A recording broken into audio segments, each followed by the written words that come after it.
Hello there, this is Cookies. I've got turn 22 of EA Satis in the False Pretenders lobby. We recently managed to hold on to our cap last turn, and we freed Epernia, so we have two forts. And let's see how things look. Alright, pretty dire. We have a whole bunch of stuff coming in from Yomi. Assuming there's any sort of movement item on this Dione, it can bring all 40 of these Tengu to my cap this turn. And there's a bunch of Oni here, probably a bunch of hidden Bakemono. We're going to retreat these guys in a move and patrol. And we're going to patrol everybody. And the reason for that is because you might look at this and go, oh, well, you can try and hide out in your cap for 2 turns. And as long as they don't crack it on the first turn, then you can get to Foul Vapors, which is pretty cool. Oh, I'm not sure if I've talked about this, but my Cyromancer got recruited and I did get the Lucky Water random. So Foul Vapors is on the table if we can live long enough. And this turn, I did manage to secure a deal with Ulm, where I'm going to send him some water and nature gems. And we're going to hopefully get a Thistle Mace. Unfortunately, though, he can't forge it this turn. So he's going to forge it next turn, send it the turn after, and we may or may not be alive by then. So this could just be like a roundabout death basket. And, yep. Then we've got 160 Marverni guys.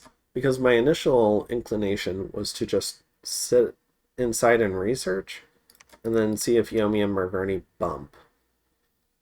I have a feeling, though, that Marverni is not going to attack because they'll see all of this stuff.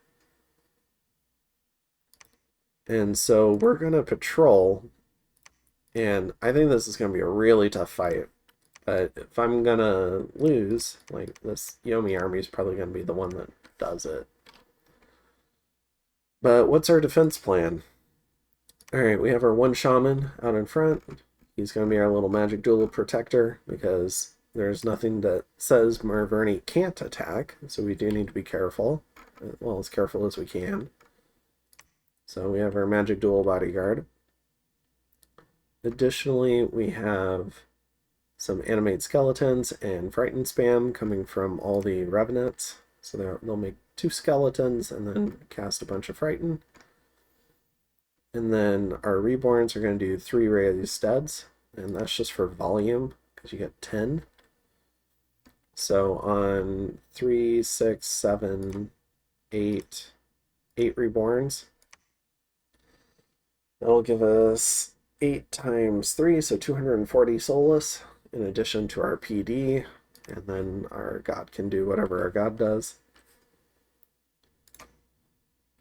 So this is the all-in. And we're going to do like a mage ball. Hopefully the Tengu don't lightning the mage ball.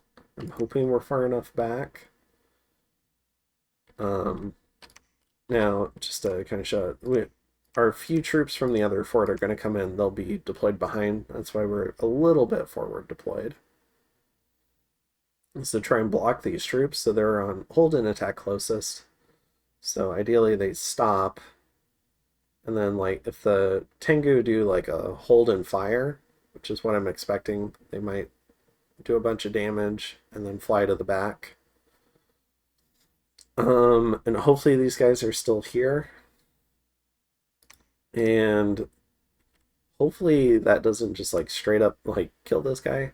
So he still has the never healing wound. He's recuperated the 2 other afflictions, so he's up to 680 HP, or I guess down to, whereas before he was at 850, and he got cursed in that fight too, which is unfortunate.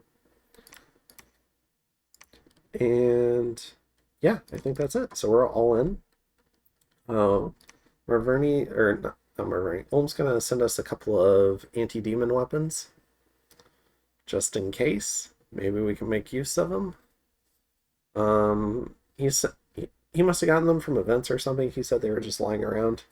So he'll send them to us. If we can make use of them, we will. If not, we'll return them, is kind of the plan. The only person we're not committing is the Sauromancer. On the off chance that I do somehow live through this, I don't want this guy to have died in that battle. So he'll stay home and research. Because he is the future. He is the water random. And I don't want to have to try and get another water random in this mess. And yeah, that's it. So we're gonna see if we can defend our cap from. I'm thinking it's just gonna be Yomi, but conceivably it could be Marverni and Yomi. It could be a whole mess of stuff. So we'll just have to see how it plays out. And so our 31 research is going to inch a little bit closer. But now we have a time frame, right? Because this guy can't cast Foul Vapors without the Thistle Mace, because he needs to be Nature 2. So we can use 2 Nature Gems to cast Foul Vapors, because you need to be Nature 2, Water 1. So yeah, I think that's it. And I will see you in turn 23, which is probably going to be a few days from now. It looks like somebody's going to be out for the weekend. So this is the end of my little recording session where I caught up on this campaign. Have a good one. Bye.